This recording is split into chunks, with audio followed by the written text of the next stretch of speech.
Ayoko na sanang patulan tong si Sara Duterte. Pero recently kasi naglabas siya ng statement na kinikriticize niya yung ating gobyerno sa mga iba't ibang bagay. And I wanna go through each and every one of these statements para makita nga natin kung nagsasabi ba siya ng katotohanan o kaya sinusubukan na naman niya mambudol at umaasa siya na may mauuto pa siya sa kanyang mga sinasabi. So unang-una, sige, sabi niya na yung flood control daw wala daw tayong master plan. Yes, that's true, wala tayong master plan. Pero huwag natin kakalimutan, yung tatay niya mismo ay presidente for the last 6 years. Anong ginawa ng tatay niya? Wala. So technically, tinutukoy niya ang tatay niya dito. Pangalawa, sinasabi niya na palpak daw yung ating healthcare system. Alam mo, yung healthcare system natin is not perfect. I agree. Pero ito masasabi ko. Nung panahon ng tatay niya, huwag natin kakalimutan yung Pharmally scandal na yan, ha? Tapos yung pinilit tayong mga Pilipino sumuot ng face shields habang yung kanyang mga korap na kaibigan ay nakinabang at kumita ng malaki sa utang na kinuha ni Duterte para panlaban daw ng pandemya habang tayong lahat ay nakakulong sa bahay. Nakasuot ng mga face shields na walang kwenta naman. Yan ba ang maayos na healthcare system? Tapos sinabi naman niya na hindi daw marunong ating mga pulis at hindi daw talaga masasolve yung problem ng pagkakulang ng pulis sa ating mga lungsod. Pero ito yung problema sa statement niya at gaano ka-contradictory yan. Habang sinasabi niya yun, huwag mong kakalimutan na siya mismo ay may 400 na security personnel na nakabantay para sa kanya lang. Habang tayong mga Pilipino, isang pulis lang per 500 residents. Tapos siya nag-iisa, tapos 400 na nakabantay sa kanya. Medyo hipokrita ang dating sa akin nun eh. Nasasabihin niya na importante ang seguridad ng ating mga mamamayan at ng ating bansa, pero siya mismo ang takaw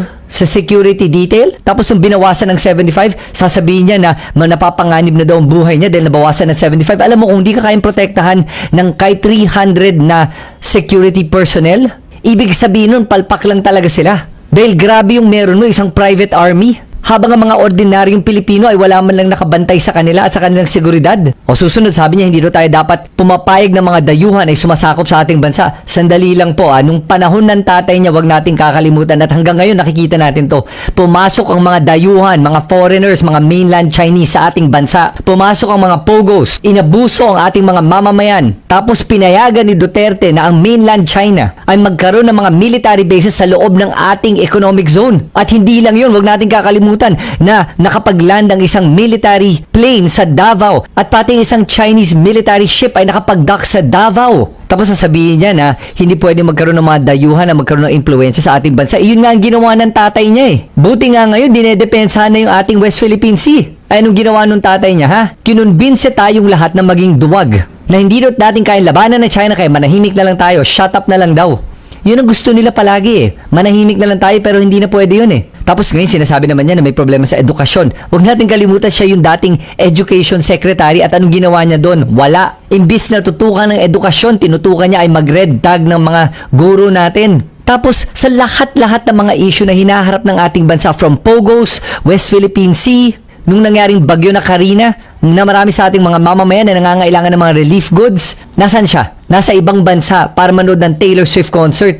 Tapos sasabihin niya na kailangan daw may malasakit yung ating gobyerno para sa ating mga mamamayan. Yan ba ang malasakit? Pinili niya maging vice president pero pag may panahon ng mga calamities tulad ng bagyo na nangyari, aalis pa rin siya. So hindi niya kayo prioridad. At sinabi din niya na kailangan daw ihiwalay ang relihiyon sa politika. At bakit daw pinopolitika yung Kingdom of Jesus Christ ni Kibuloy? Bakit niya dinedepensa ng isang tao na on the FBI's most wanted list for a lot of crimes, including sex trafficking, human trafficking, money laundering? Yan ba ang mga taong pinaninindigan ni Sara Duterte? Tapos pag inaapi yung ating mga mangingisda sa West Philippine Sea, tahimik lang siya? At sinabi din niya na hindi daw marunong mag-budget ang ating gobyerno. Alam mo, yes, I agree. Kulang pa talaga. Kailangan pa improve. Pero huwag natin kakalimutan, yung tatay niya mismo ang nagpalaki ng ating national debt from 5 trillion pesos. Umabot ng 13 trillion pesos by the time Duterte left. Lampas doble. So, sinong hindi marunong mag-budget? Yung tatay niya. Siguro yung tatay nga niya kinakausap niya.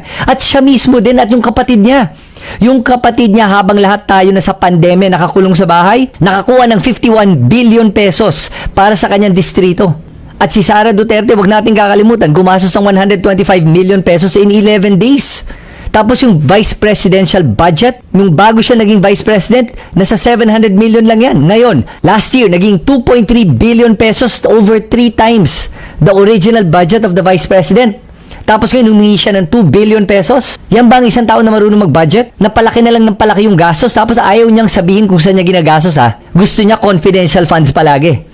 Tulad ng tatay niya na nagtaas ng confidential funds from 500 million pesos to 4.5 billion pesos. Kasi ayaw nila na nag-i-explain kung saan nila ginagastos ang pera na galing sa kaban ng bayan. At alam mo itong si Sara Duterte, ano? Magaling lang yan talaga mag-rant eh. Iharap mo nga yan sa isang debate. Iharap mo yan sa isang diskusyon.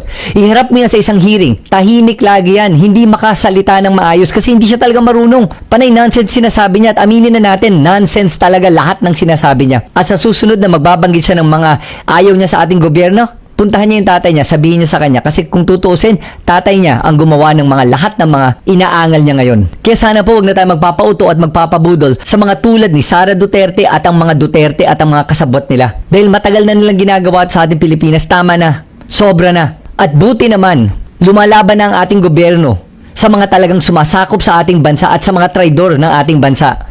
Yang mga Duterte na yan.